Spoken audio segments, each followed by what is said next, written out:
have been doing lots of thread lifting, and it works across the board for every age group because only teenagers are the only ones who don't have a problem. The rest of us all have a problem with dropping and changes that are associated to aging. Usually we don't identify those things until later, until things are a little bit further along. So Bree came in and she is feeling tired in the face, and I think there's two areas that are important for her.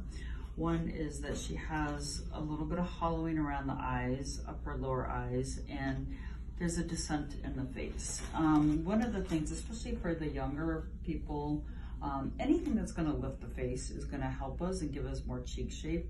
Sometimes putting more cheek on helps also, but I think to actually lift is the smarter thing to start with. The further back we work down, the better off the end result is, because it's not less noticeable and people don't realize actually that there's a change other than, wow, you look good.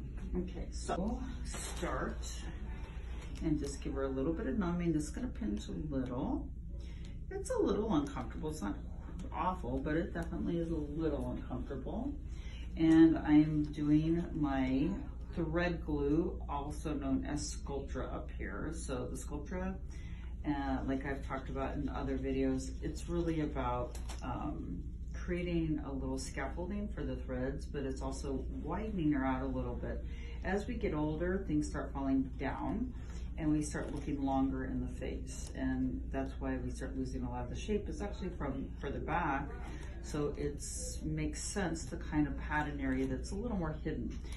There may be later a little bit of bumps in the scalp from the Sculptra, but it's kind of like in the scalp. We don't care because we all have lumps in our head anyway. And I use a vial and a half on each side if somebody is young and they really don't have a lot of problem, but it just holds those threads in place better.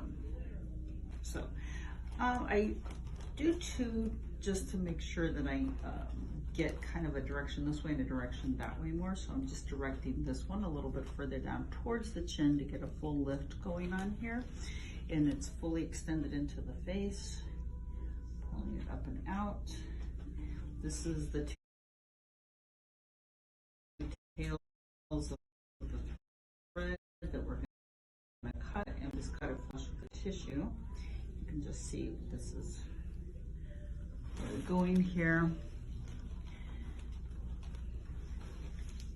And careful not to cut any of our little hairs. We all want our hair as much as we can. This has been very nice, but I get a lot better longevity out of this because of the Sculptra. If I were just doing them alone, a little bit less longevity. Okay, let's take a look. And wow, okay, give her a look, see?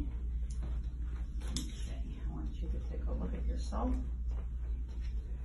Oh my gosh. Wow. Mm-hmm. What a difference.